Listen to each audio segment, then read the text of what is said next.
Metabolism को दो papers में डिवाइड किया जाता है। प्रोटीन मेटाबॉलिज्म एक पेपर में रहता है, उसके साथ विटामिन्स क्लब होते हैं, और केमिस्ट्री ऑफ कार्बोहाइड्रेट वगैरह रहता है। बाकी में क्या होता है जो अभी उधर हमारी साइड पे है, जेनेटिक्स रहता है, एडवांस बायोकेमिस्ट्री रहता है, और ये मेटाबॉलिज्म ऑफ लिपिड और ये सब रहता है।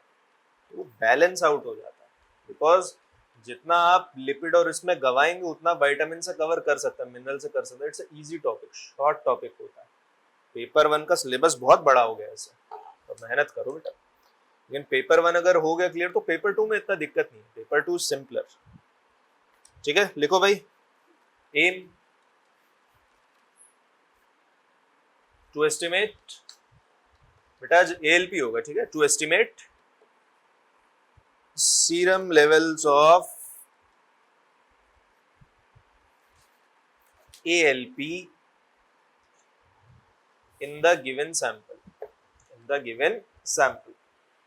याद रखना बेटा, ALP is also an enzyme and we are effectively measuring the activity of the enzyme. ठीक है, concentration भी measure हो जाता है, ऐसी बात नहीं है, but that is for other purposes. For your level, we are more interested in measuring enzyme activity. ठीक है, material required लिखो बेटा,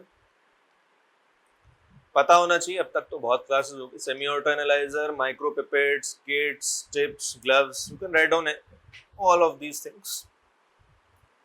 इसको जल्दी जल्दी करते हैं, we are running short on time, we have to do estimation also after this. हो गया मटेरियल रिक्वायर्ड।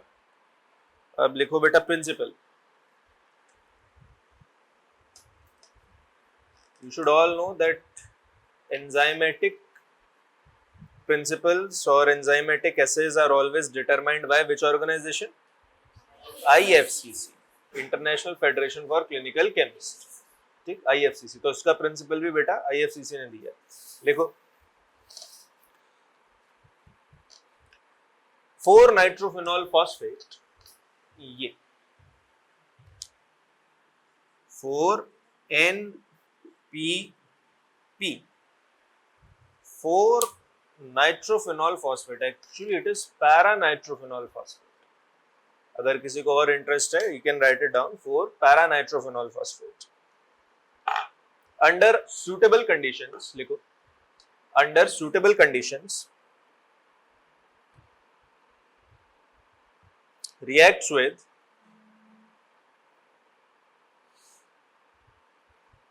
ALP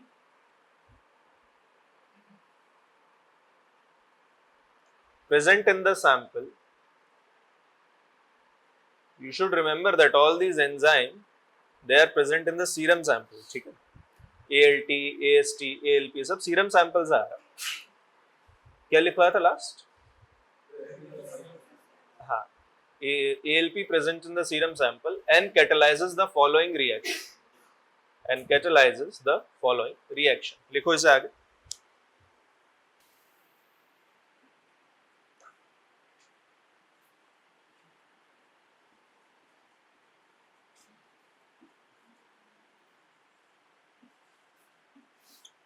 क्या होना चाहिए?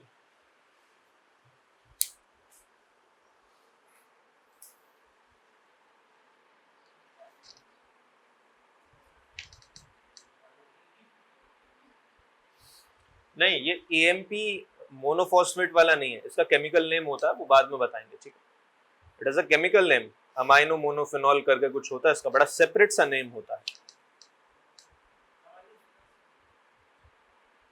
अभी जब उधर लैब में डिस्कस करेंगे ना, तो उसका कुछ क्लिनिकल पार्ट इससे कोरिलेट भी होगा बेटा। Pay attention to the zinc and copper part also, because this will also play a role not only in the principle part, but it will help you understand the clinical part also. ठीक है, अरे ये देख बेटा, ALP का काम क्या होता है? ALP का काम पता क्या होता है? To hydrolyse phosphate group. Which group?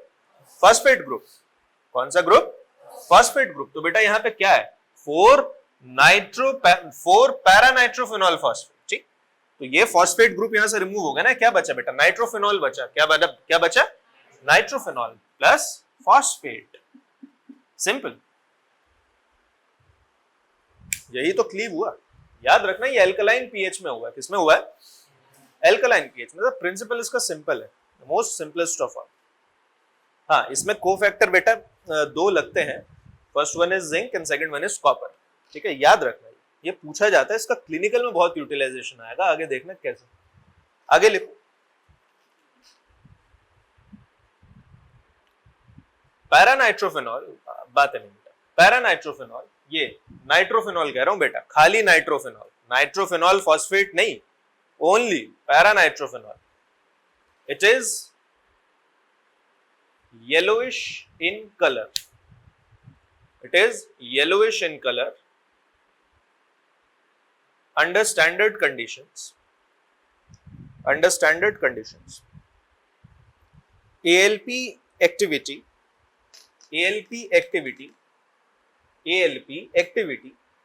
is measured by calculating rate of change of absorbance of paranitrophenol।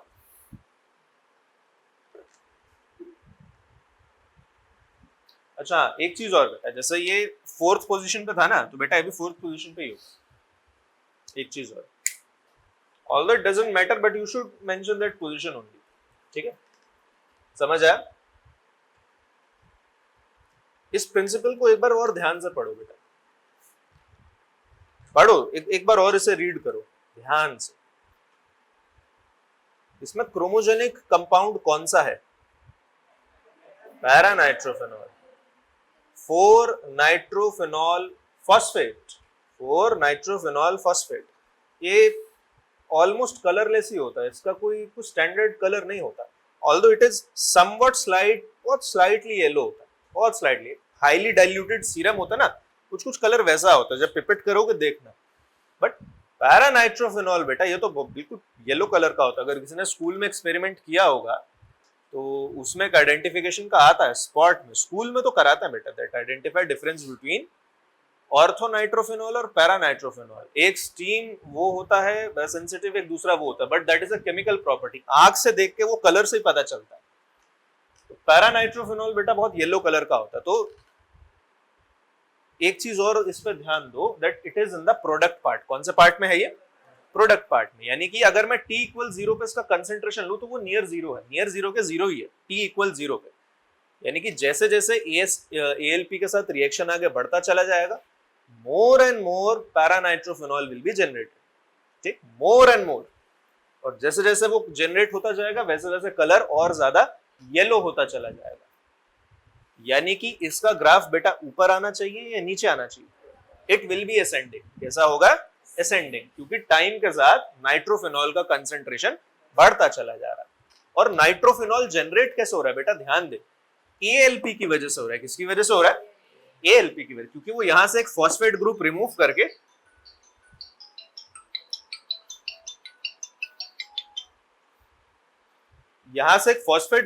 करके बेटा उस तरफ नाइट्रोफेनॉल बना रहा है।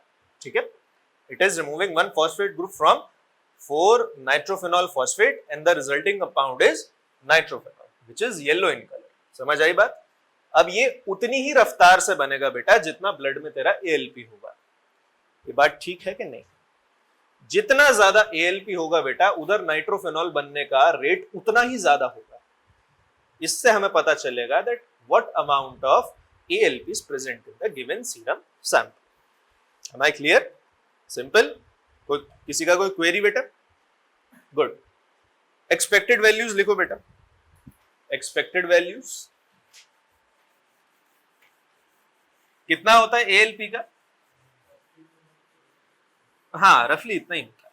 For males it is 40 to 145 international units per litre,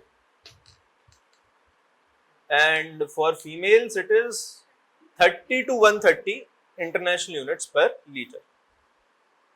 लेकिन इसमें एक चीज याद रखना बेटा, इसमें कैच होता है और बड़ा खतरनाक कैच होता है। वो आपसे ये नहीं पूछेगा, एग्जामिनर आपसे कभी इसका स्टैंडर्ड कंसेंट्रेशन पूछेगा ही नहीं।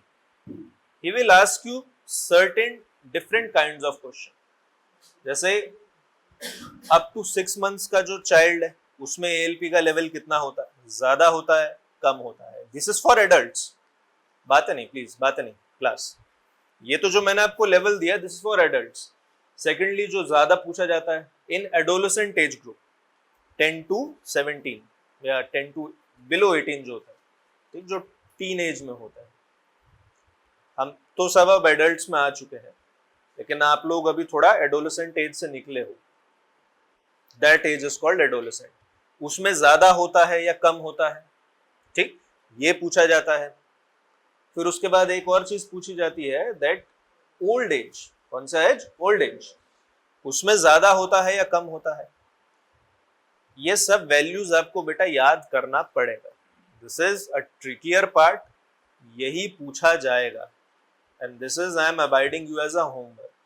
लेकिन उससे पहले एक चीज आपको बताता हूं, एडोलेसेंट में क्या लगता है बेटा, ALP का लेवल ज्यादा होगा या कम होगा, ज्यादा होगा, सिंपल कॉमन सेंस, ठीक, ज्यादा होगा।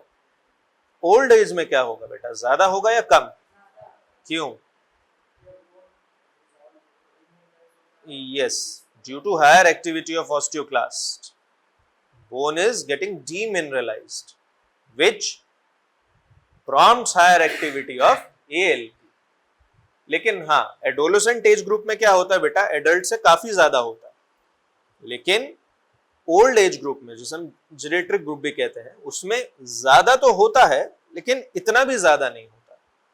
लेट अस से इट इज 40 to 140 ना, तो ओल्ड एज में मान ले कि ऐसे होगा 60 to 180 या 60 to 190, बस इतना। आई बात समझ, इसको ध्यान रखना बेटा, this is a very important catch. ज्यादातर लोग क्या कह देते हैं वाइवा में जी कम होता है, नहीं, it is a very very important concept, इसको समझ के रखना, ठीक है। तो नॉर्मल एक्सपेक्टेड वैल्यू में वो यहां आपको पकड़ सकता है, वो आपसे नॉर्मल रेंज नहीं पूछेगा, एडल्ट्स की तो कभी नहीं पूछेगा, उसे चाहिए भी नहीं, वो आपको यहां पकड़ेगा एग्जाम में। चलो लिखो आगे, रिएजेंट कंपोजिशन। सबसे पहले तो बस इतना याद रखना कि एडल्ट्स में और जेरिएट्रिक ग्रुप में ऊपर होता है।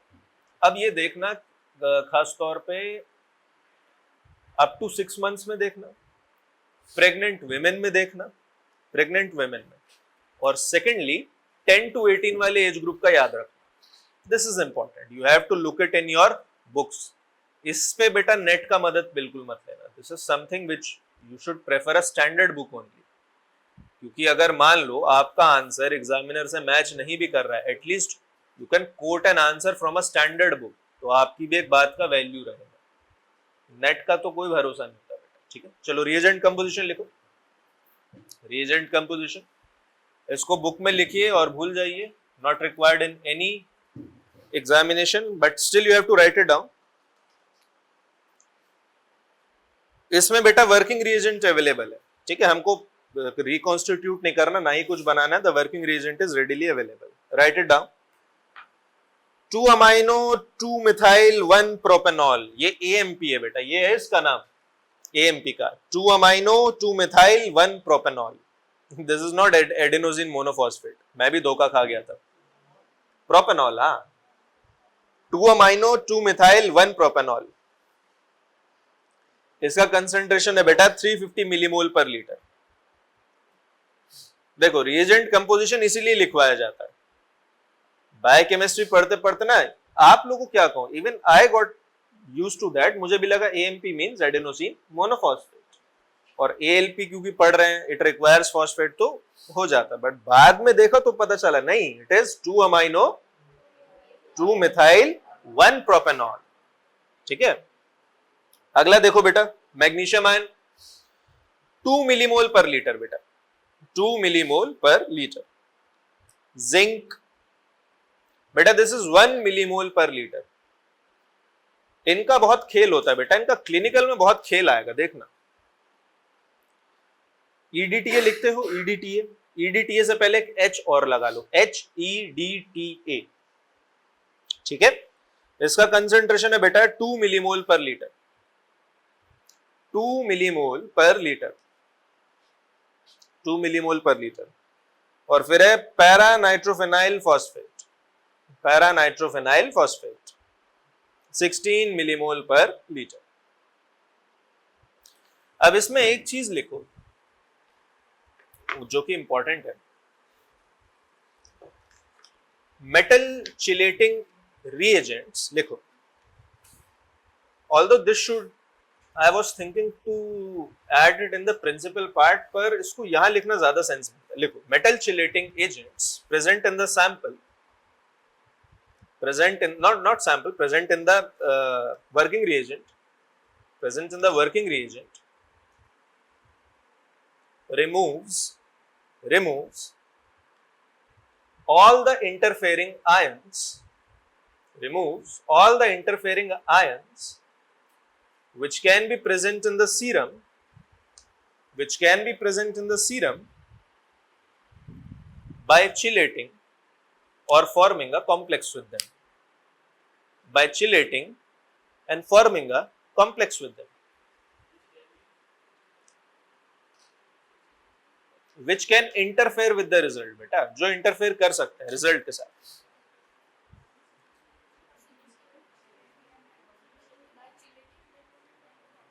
पढ़ना, लाइन पढ़ना.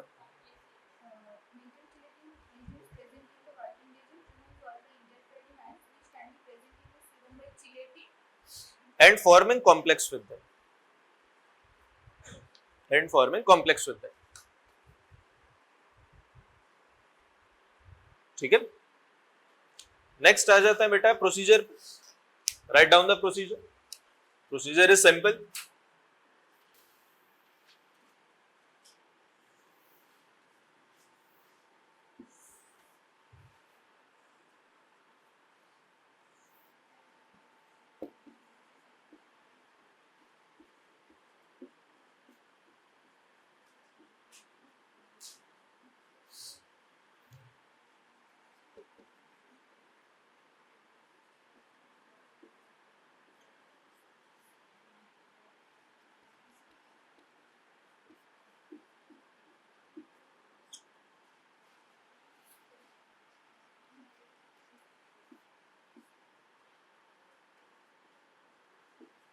बेटा जल्दी से कॉपी कर लो और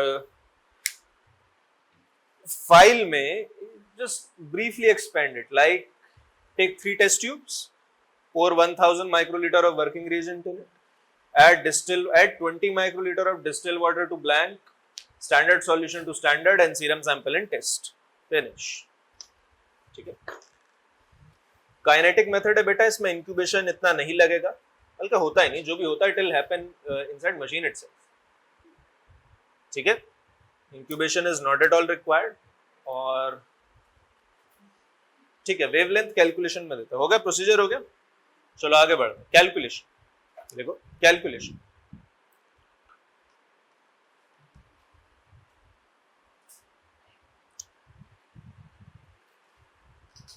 डेल्टा ए का कंसेप्ट में मानता हूं सबको समझ में आता है ना. क्या है, what is delta A? Rate of change of absorbance. सबको समझ आता है, उसको दोबारा समझाने का तो जरूरत नहीं. कहना straight away proceed to the calculation part. किसी को समझ नहीं आया तो बताओ. सबको पता है व्हाट इज डेल्टा ए? ठीक. कैलकुलेशन में लिखो बेटा डेल्टा ए. बेटा कैलकुलेशन पार्ट लिखो. देख यहां पे लास्ट टाइम याद है एएलटी एएसटी में हम डेल्टा ए किसका कैलकुलेट कर रहे थे बेटा? NaDH का. यहां पे डेल्टा ए कैलकुलेट होगा किसका? नाइट्रोफिनॉल का. ठीक है, क्योंकि वो कलरिंग रिएजेंट है.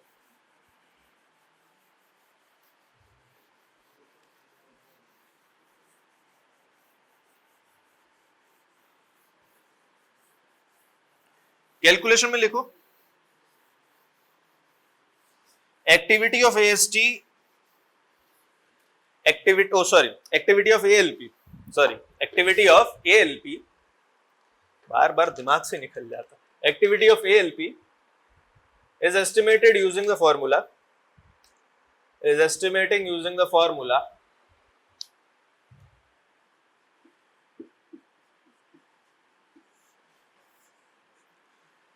ठीक. डेल्टा ए का मतलब सबको पता है, F मींस फैक्टर. F क्या है?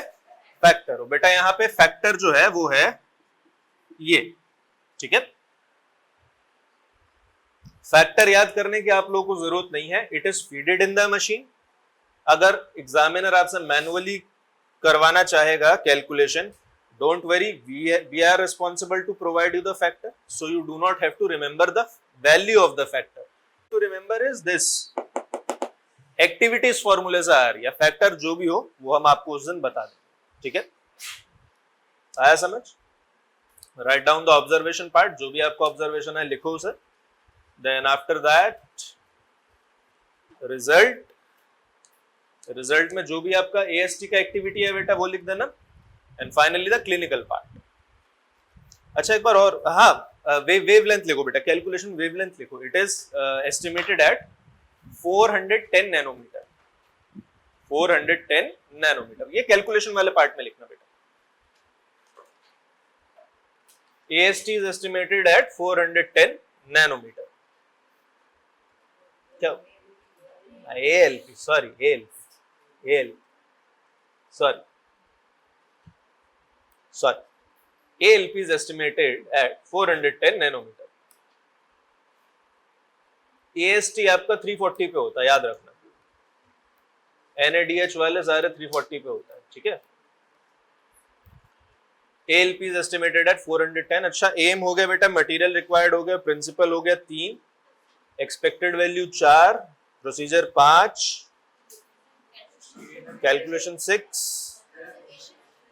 और एजेंट कंपोजिशन, ठीक है? ऑलमोस्ट हो गया। Now let us discuss the clinical part. Clinical part इसका थोड़ा सा समझने का जरूरत है। It is one of the most important component of LFT in my aspect. मैं मानता हूं ये सबसे इंपॉर्टेंट पार्ट है for LFT, more important than ELT and AST also. Which one? ALP। सबसे पहले remember this thing, which are the most predominant sites where ALP is found? Liver and bones, liver and, although ALP is present in each and almost all of the cells in your body, it is thoroughly present, but the lion's share goes to the bones and hepatocytes or liver. Beta, let me complete, then you can discuss. ठीक? Whenever you see an elevated level of ALP, ठीक? You can immediately narrow down to two distinct pathological concepts. Either the pathology lies in the liver or either the pathology lies in the bone. और किसी case में ALP बढ़ता है, होते हैं 2-3 case होते हैं, बट रेयर होते हैं, शायद ना ही देखने को मिले। आप किसी और पैथोलॉजी के साथ कंप्लाई करके भी बढ़ जाता है, कभी कभी वो भी हो जाता है, but majority it boils down to only 2 things, या तो लिवर में दिक्कत है और either it is a bone disease और something related to bones. Okay, अब ये पता लगाना बहुत जरूरी होता है from that same enzyme panel that out of the 2 which one is the culprit. This is called differential diagnosis. देखो डायग्नोसिस तो बन गया, या तो बोन में दिक्कत है, लिवर में। What will be your differential diagnosis? देखो तुक्का, you cannot guess that thing. आप तुक्का नहीं लगा सकते वहां पे, किसी की जिंदगी मौत का सवाल होता है। You have to be completely sure about it. Fortunately, there is another enzyme in the LFT test which can be utilized to distinguish between the two, and that enzyme is GGT. कौन सा enzyme? GGT। GGT का utilise किया जाता है वैसे तो इस काम के लिए दैट की तो फैटी लिवर का मतलब प्रोग्रेशन देखने के लिए, प्लस कौन कितना क्रॉनिक ड्रिंकर है ये देखने के लिए, ठीक? क्योंकि जो क्रॉनिक ड्रिंकर्स होते हैं उनका GGT बहुत बड़ा हुआ होता है। बट हेयर अगर पेशेंट का हिस्ट्री नहीं है कि वो क्रॉनिक ड्रिंकर नहीं है, if he has a clean history regarding that alcohol and everything, we can straight away take that level of GGT. हाँ, अगर वो बिल्कुल है पियक्कड़ एकदम, तो GGT थोड़ा सा स्केची हो जाता है, क्योंकि उस मामले में तो उसका GGT ऑलरेडी बेटा बढ़ा हुआ ही होगा, so you cannot interpret using that thing. So taking history is important. If he has a clean history in case of alcohol or everything, just straight away look at GGT levels. If GGT is elevated along with ALP, pathology lies in liver. Straight away eliminate that bone part. Liver पे सीधा पकड़ कर लो एकदम, okay. If GGT levels are normal and ALP levels are elevated, pathology lies in bone tissues, in bone tissues. Understood?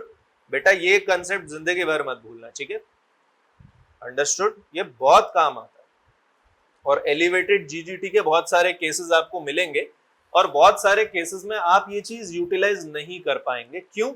क्योंकि patient का history रहता, sir मैं तो अभी कल रात ही दोस्तों के साथ बैठा था, ये है वो है, थोड़ा हो गया ऐसे वैसे, I am a chronic drinker, so you can not utilise that thing in that part, so you have to be very thorough in taking history also and quickly prompt in your actions also, immediately treatment भी शुरू करना। अब clinical लिखो बेटा, किन किन cases में आपका ALP का लेवल बढ़ता है। डिफरेंशियल डायग्नोसिस समझ आया कि नहीं बेटा? दिस इज योर की फॉर अ डिफरेंशियल डायग्नोसिस। दो डिफरेंशियल डायग्नोसिस बहुत इंपॉर्टेंट होते हैं, ये तो प्रैक्टिकल के लिए हो गया। थ्योरी के लिए बेटा याद रखना, विटामिन B9 और विटामिन B12 का डिफरेंशियल डायग्नोसिस बहुत पूछा जाता है, क्योंकि दोनों के सिम्टम्स ऑलमोस्ट आइडेंटिकल होते हैं एक्सेप्ट वन। क्या? Neurological degeneration. किसका? क्या डीजेनरेट होता है? कहां पे? Spinal cord. ये तो सिम्टम हो गया, but how will you differentially diagnose that thing? Class, ये तो आपका सिम्टम हो गया जो आपने बताया कि B12 में कमी से there is that neural degeneration, लेकिन दोनों का कौन सा पैरामीटर देख के वो डिफरेंशियल डायग्नोसिस आप निकालोगे? क्या?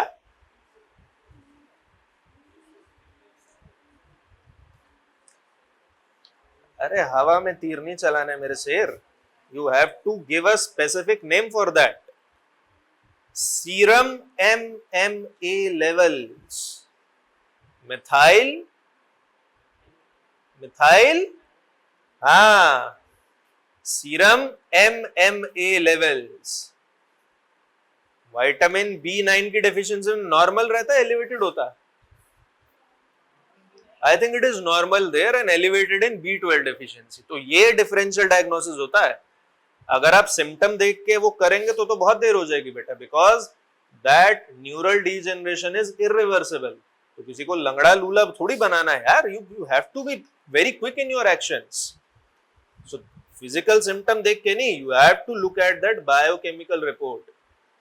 B9 B12 तो कम है ही है, इसका फटाफट MMA लगाइए, either it is elevated or not, that is a quick reaction।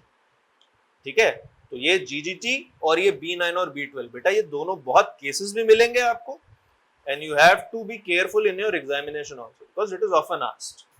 चलो क्लिनिकल लिखते हैं इसका जल्दी से एकदम, and after that we'll proceed to the lab।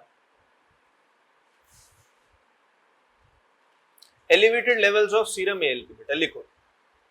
सबसे पहला फिजियोलॉजिकल रीजन सबको पता होना चाहिए, प्रेगनेंसी।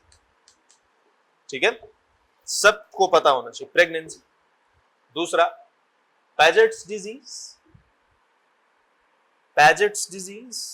तीसरा हॉजकिंस डिजीज। पढ़ लेना इनके बारे में बेटा, कभी कभी पूछ लेते हैं कभी कभी।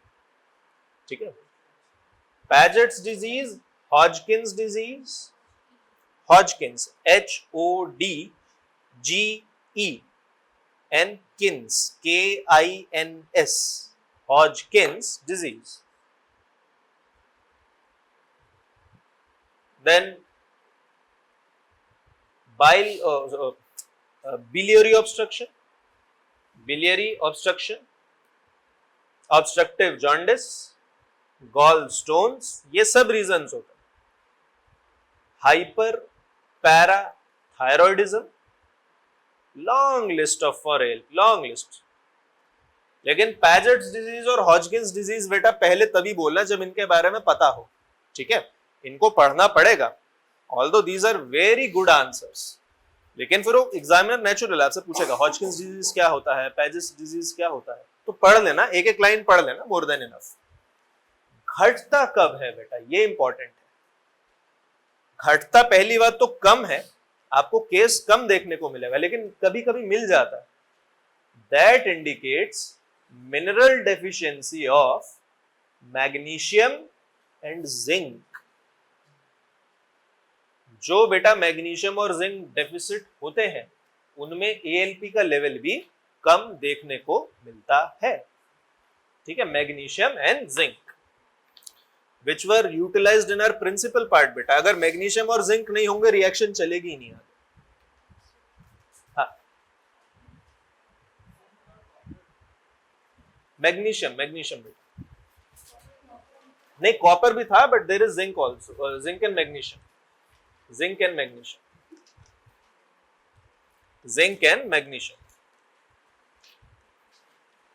ठीक है। Zinc is utilised in that principle part, और बेटा जिंक और मैग्नीशियम बॉडी में लगता है because both are divalent metal transporters, ठीक है, वो डीएमटी से ही अंदर आएंगे, दोनों डाइवेलेंट आयंस होते हैं। जैसे फेरिक और फेरस दोनों में से कौन सी स्टेट बेटा एब्जॉर्ब होती है बॉडी में? फेरस होती है, क्योंकि हमारे पास सिर्फ डीएमटी होता है बेटा, डाइवेलेंट मेटल ट्रांसपोर्टर। इसीलिए जो विटामिन सी डेफिसिट होता है, कौन होता है? विटामिन सी डेफिसिट, उनमें भी आयरन की कमी हो जाती है because that ferric ion is not converted to ferrous ion and hence not absorb. Any doubts? किसी का कोई डाउट बेटा? कोई डाउट? ठीक है, फटाफट बेटा एप्रिन पहनिए और लैब चलते हैं।